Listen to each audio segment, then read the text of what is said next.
বুঝো বন্ধু, একদিন রাত পোহাইলে দেখবা তুমি নাই, পৃথিবীবাসী জানবে তুমি মরে গেছো।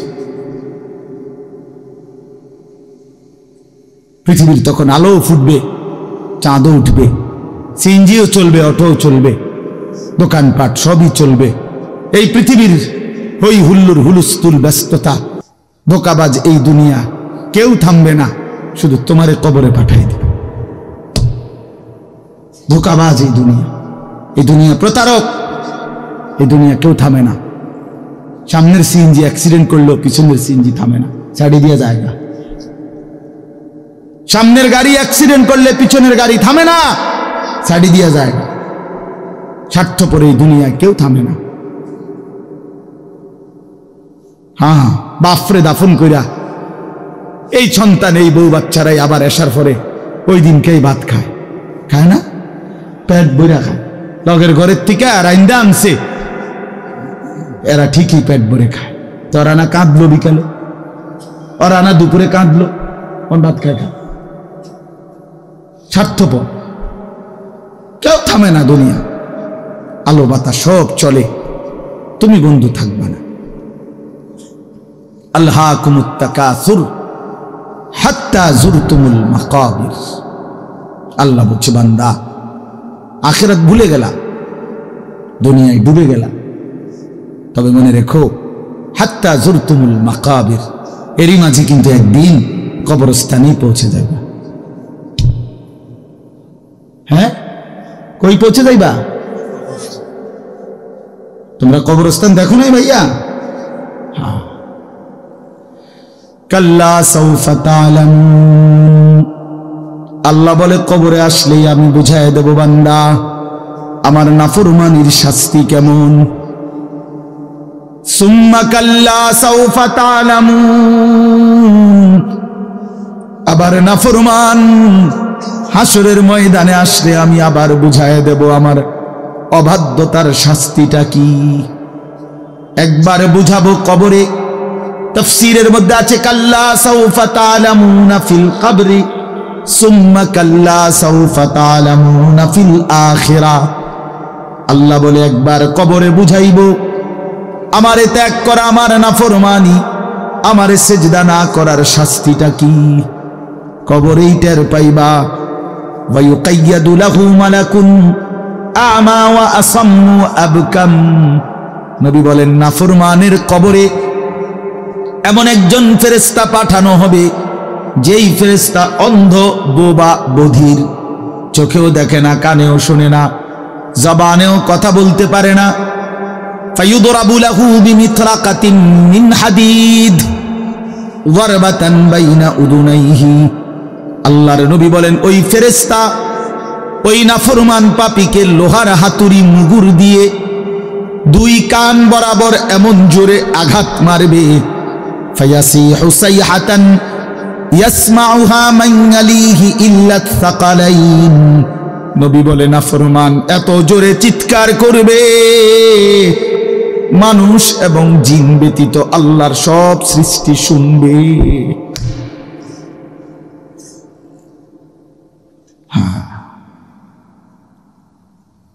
বহু কবরস্থানে এমনও হয় গরু ছাগল রশি ছিঁড়ে লাইতে চায়, জানেন এটা? ওরা শুনে কবরের আযাবের আওয়াজ, এই জন্য রশি ছিঁড়া ফেলতে চায়। প্রিয় বন্ধু, কষ্ট পাইবা, এই অনিবার্য বাস্তবতা কবর ইমানদার হিসাবে অস্বীকার করার কোনো জো নাই, পাশ কাটাইবার কোনো সুযোগ নেই। এই দল কিংবা এই দল, আমি কিংবা তুমি, কেহই অনিবার্য এই সত্য, চিরন্তন এই বাস্তবতা, নিদারুণ এই সত্য, কবর, আখিরাত, মৃত্যু, এটাকে পাশ কাটাবার সুযোগ নাই। অতএব আমি অনেক নওজোয়ান, তোমরা মাশাআল্লাহ এই ভালোবাসা কি দিয়া মূল্যায়ন করে, এই মহব্বত আল্লাহর জন্য। তাইলে যেহেতু তোমরা পছন্দ করে ভালোবেসে আল্লাহর জন্যই আসছো, আল্লাহর কথা শুনবার জন্যই আসছো। আমি অনুরোধ করি তোমরা আরেকটু আগাও। যেহেতু আল্লাহকেই ভালোবাসো, আল্লাহর কথাই শুনতে চাইছো, আল্লাহর জন্যই বসছো ভাইয়া, দাঁড়াইছো, তো আর একটু হিম্মত করে সেজদা দিয়া দাও। মালিকের সেজদা দাও, ঠকবা না। আল্লাহরে সেজদা দিয়ে কেউ ঠকে না, আল্লাহর গোলামি করে কেউ ঠকে না। প্রিয় ভাই, নষ্ট হইও না। প্রিয় সন্তান আমার, নষ্ট হইও না। প্রিয় যুবক আমার, নষ্ট হইও না। মুসলমানের কিশোর তরুণ নওজোয়ান, আগামীর ইসলামের পতাকা তুমি হাতে নিও। আগামীর কালেমার পতাকা তোমার হাতে। সারা পৃথিবীতে ইমানদারের বিজয় হবে, হচ্ছে। সারা পৃথিবীতে মজলুমের বিজয় হচ্ছে, জালেমের পতন হচ্ছে। কোথাও সারা পৃথিবীতেই জালেম থরথর করে কাঁপতেছে। হ্যাঁ, সারা পৃথিবীর বাস্তবতা, শুধু বাংলাদেশ আর সিরিয়া না। দুই জালেম তো চলে গেছে, বাকি জালেমরাও বেডিং পত্র গুছিয়ে ফেলছে। 5ই আগস্টের জালেম ভাগছে, 8ই ডিসেম্বরে সিরিয়ার বাশার আল আসাদ নামে আরেক জালেম ভাগছে। বাকি জালেমরাও গাট্টি মুস্কা গুইলা লাইছে, ওরাও ভাগবে। ইসরায়েলের ওই বেঈমান কুত্তা নেতানিয়াহু অয় পলাইবে, অয় পলাবে। বার্মার বেঈমান ওরাও পলাবে, ইন্ডিয়ার বেঈমানও পলাবে, কোন সন্দেহ নেই। বিজয় ইমানদারের হবে ইনশাআল্লাহ, ইনশাআল্লাহ, ইনশাআল্লাহ। কালেমার বিজয় হবে। আমি না থাকলে সমস্যা নাই, আমি শহীদ হয়ে গেলে কোনো অসুবিধা নাই, আমার মতো হাজার লাখ শহীদ হলে কোনো অসুবিধা নাই, কিন্তু বিজয় ইমানদারেরই হবে। কোন ষড়যন্ত্র বাংলাদেশে বাস্তবায়ন হবে না।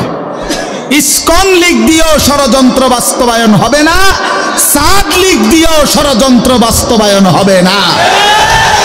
হ্যাঁ, এই ভণ্ড মুখোশধারী ছদ্মবেশী এক মুনাফিক সাদ নামের এক ব্যক্তিকে দিয়ে সারা পৃথিবীর ইমানদার মুসলমানকে বরবাদ করার জন্য নতুন ষড়যন্ত্রের খেলা চলছে। এই ষড়যন্ত্র বাংলাদেশে বাস্তবায়ন হবে না। ইসকনের গুন্ডারা, সন্ত্রাসীরাও বাংলাদেশে ষড়যন্ত্র শুরু করেছে, করছে।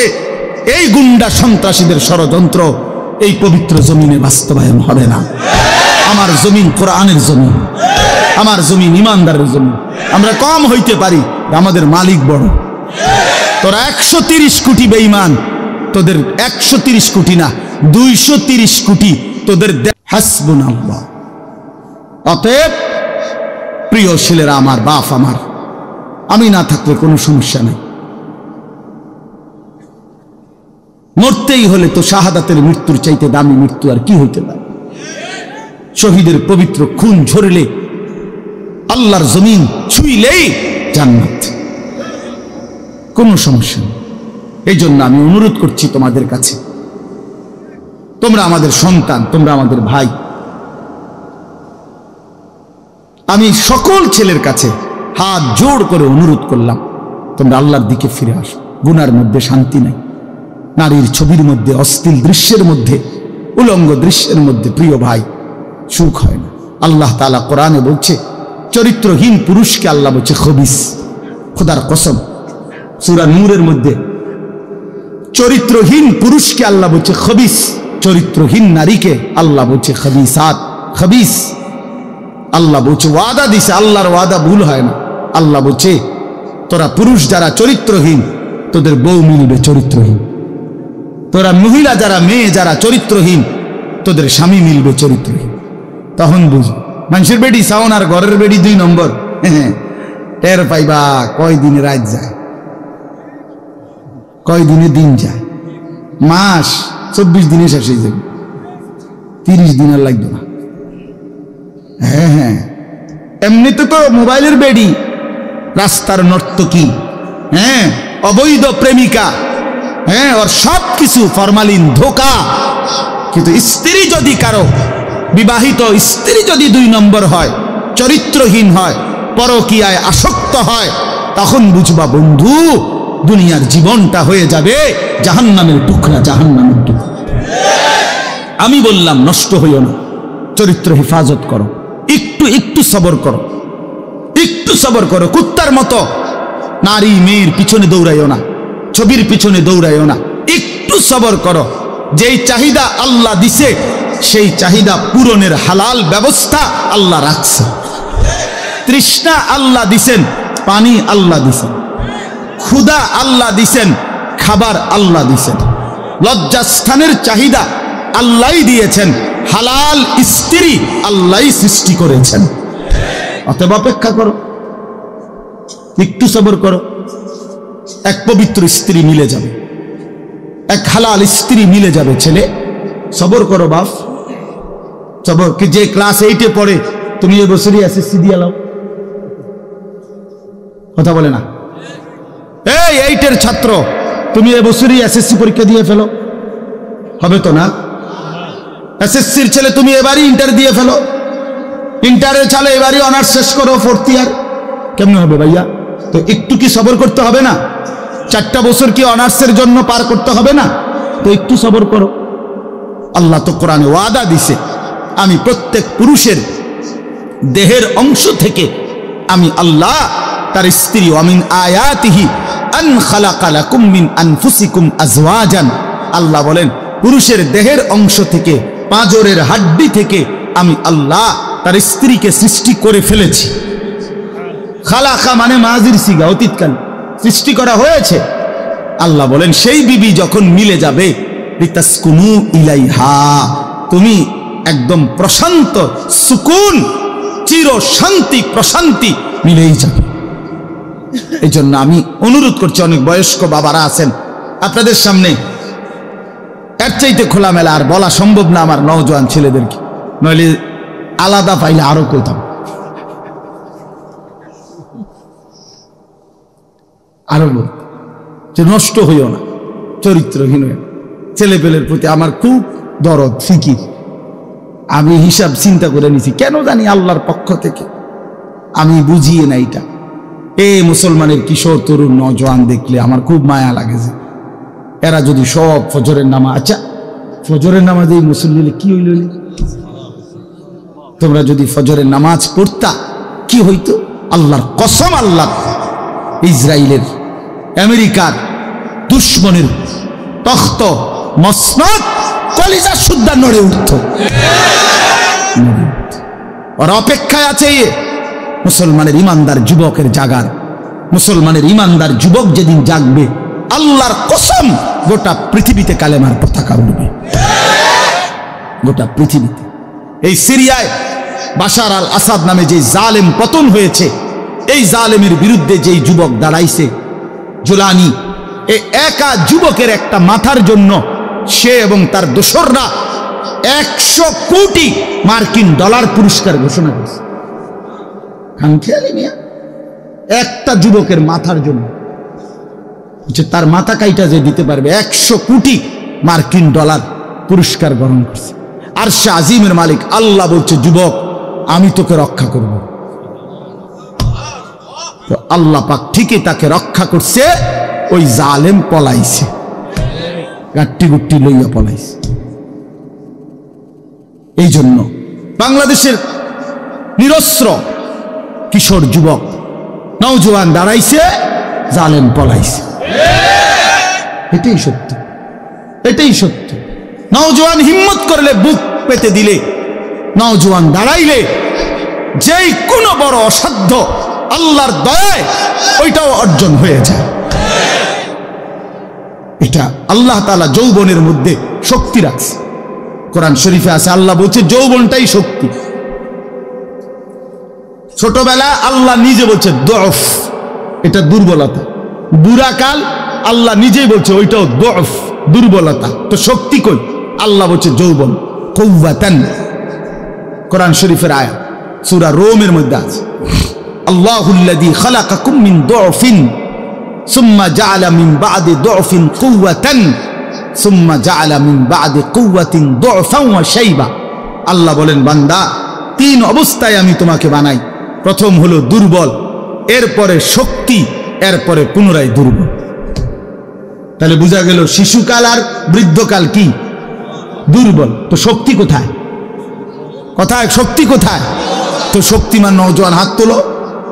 না না বুড়া মানুষ না, বুড়া মানুষ না, নওজোয়ান হাত তোলো, তোলো হাত তোলো, দাও তাকবীর দাও, আল্লাহু আকবার, জোরসে বলো, জোরসে বলো, দাঁড়ায় বলো, দাঁড়ায় বলো, দাঁড়াও নওজোয়ান, ওঠো নওজোয়ান, দাঁড়াও নওজোয়ান, দাও তাকবীর বলো। দেখেন কি পরিমাণ ছেলে আমাদের, দেখছেন আমরা কি পরিমাণ ছেলে, এরা আগাইল ইনশাআল্লাহ। বসো বসো, দাঁড় করাই দিলাম আল্লাহর জন্য। কার জন্য? আমার কাছে কিতাব আছে, আমি নিজে পড়ছি, আল্লাহর কসম, হাদিসে কুদসি আল্লাহ বলে, ইয়া আদম, শুনতেছো ভাইয়া? ইয়া আদম কুম ইলাইয়া আমশি ইলাইকা। আল্লাহ বলে, বান্দা তুমি আমার জন্য দাঁড়াও, আমি তোমার জন্য হাঁটবো। আমশি ইলাইয়া উহারবিলু ইলাইকা। এরপরে আল্লাহ বলে, বান্দা তুমি আমার জন্য হাঁটতে শুরু করো, আমি আল্লাহ রহমত নিয়ে দৌড়তে শুরু করব। এই জন্য কুম ইলাইয়া, আল্লাহ বলছে আমার জন্য দাঁড়া। আমশি ইলাইকা, আমি তোমার জন্য হাঁটব, আমি হাঁটব। তুমি একটু আসো, আমি তার চাইতে বেশি আসবো। তুমি আসবা 1 বিঘত, আমি মাওলা আসবো 1 হাত। তুমি আসবা 1 হাত, আমি আসবো 2 হাত। তুমি আসবা হাঁটতে হাঁটতে, আমি আসবো দৌড়তে দৌড়তে। আতাইতুকা হারওয়ালা, তুমি আসো বান্দা। রাতে আসলে রাতে মাফ, দিনে আসলে দিনে মাফ। ইন আতাইতানি লাইলান আতাইতুকা লাইলান। আল্লাহ বলে, বান্দা রাত গভীরে গুনাহ নিয়া মাফ চাইতে আমার কাছে আইসো। আতাইতুকা লাইলান, মাগফিরাত নিয়ে আমি তোমার কাছে রাতেই আসব। ওয়া ইন আতাইতানি নাহারান আতাইতুকা নাহারান। তুমি আমার কাছে গুনাহ নিয়া যদি দিনে আসো, আমি মাগফিরাত নিয়ে দিনেই আসব। তুমি আসবে যখন, আমি আসবো তখন। তুমি যদি আসমান ছোঁয়া গুনাহ নিয়া আমি আল্লাহর দিকে ফিরো, তওবা করো, গুনাহ ছেড়ে দাও, আর করবা না, ওয়াদা দাও, নতুন করে আমল শুরু করে দাও, আমার কাছে মাফ চাও। আল্লাহ বলেন, বান্দা আমি ওয়াদা দিলাম, লাউ বালাগাত যুনুবুকা আনানাস সামা সুম্মা ইস্তাগফারতানি গাফারতু লাকা ওয়ালা উবালি। আসমান পর্যন্ত যদি গুনাহ পৌঁছে যায়, এরপরেও যদি সঠিক নিয়মে তওবা করো, তাহলে আমি ওয়াদা দিলাম, কোনো পরোয়া না করে আমি আল্লাহ মাফ করে দেব। এই জন্য প্রিয় ভাই আমার, বন্ধু আমার, সাথী আমার, আমরা আল্লাহর দিকে ফিরবো ইনশাআল্লাহ। 5 ওয়াক্ত নামাজ পড়বো ইনশাআল্লাহ। ফজরের নামাজ পড়ো, ফজরের নামাজ, ফজরের সেজদা দাও, দেখবা কপাল খুলে যাবে। মান সাল্লাল ফজরা ফাহুয়া ফি জিম্মাতিল্লাহ। নবী বলছেন যে ফজরের নামাজ পড়লো, সে আল্লাহর জিম্মায় চলে গেল। আল্লাহ ডাক দিল, আনিস ফজরের নামাজ পড়লি, তোর সারা দিন আমি দেখব। ঘাবড়াইস না, আমি আছি, আমি আছি। আল্লাহ তাআলা আমাদেরকে তৌফিক দান করেন, আল্লাহ তাআলা আমাদেরকে কবুল করে নেন। আমি 6টা আয়াত পড়ছি, এখন শুধু আর তরজমা বলি, তাইলে আমার কথা শেষ। 30 নম্বর পারা, 83 নম্বর সূরা। সূরাটার নাম হলো তাতফিফ মুতাফফিফিন। এই সূরার প্রথম 6টি আয়াত আমি তেলাওয়াত করছি। আল্লাহ তাআলা বলেন, ওয়াইলুল লিল মুতাফফিফিন, যারা তাতফিফ করে তাদের জন্য দুর্ভোগ, লাঞ্ছনা, আযাব, জাহান্নাম। যারা তাতফিফ করে, ব্যাখ্যা বলতেছি পরে, আগে যেটা কইছি এটাই শুনেন। যারা কি করে? তাতফিফ, তো আকার তা, ত তাত, ফ দীর্ঘিকার ফি, ফ, এ তাতফিফ। বুঝছেন নি শব্দটা? কথাটা বুঝছেন কিনা বলেন না? এখন ব্যাখ্যা বলতেছি। তো আল্লাহ বলেন, যারা তাতফিফ করে তাদেরকে বলে মুতাফফিফ, তাদের জন্য জাহান্নাম। এই শব্দটার 2টা অর্থ। 1 নাম্বার মূল অর্থ হলো ওজনে কম দেওয়া। কি দেওয়া? ওয়াইলুল লিল মুতাফফিফিন, আল্লাহ বলেন যারা ওজনে কম দেয়, ঠকায়, প্রাপককে তার প্রাপ্য কম দেয়, তার জন্য জাহান্নাম, দুর্ভোগ, লাঞ্ছনা, আযাব। এই জন্য তাফসীরের মধ্যে আছে এই সূরার শুরুতে মদিনায় যখন আল্লাহর নবী সাল্লাল্লাহু আলাইহি সাল্লাম মক্কা থেকে হিজরত করে মদিনায় গেছেন, তো নবীজি মদিনার বাজারে দেখছেন যে মদিনার ব্যবসায়ীরা, মানে তখনকার ইয়াসরিবের, তারা ব্যাপকভাবে মানুষকে ঠকায়, ওজনে মাফ। তখন সর্বপ্রথম আল্লাহর পক্ষ থেকে মদিনায় নবীজি হিজরত করে মদিনায় যাওয়ার পর সর্বপ্রথম যেই সূরা নাজিল হইছে মদিনায়, এইটাই সূরা, মদিনায় অবতীর্ণ প্রথম সূরা, সূরা তাতফিফ। আর আল্লাহ বলেন ওয়াইলুল লিল মুতাফফিফিন, সাবধান তোমরা যারা ওজনে কম দিচ্ছ, তোমাদের জন্য জাহান্নাম।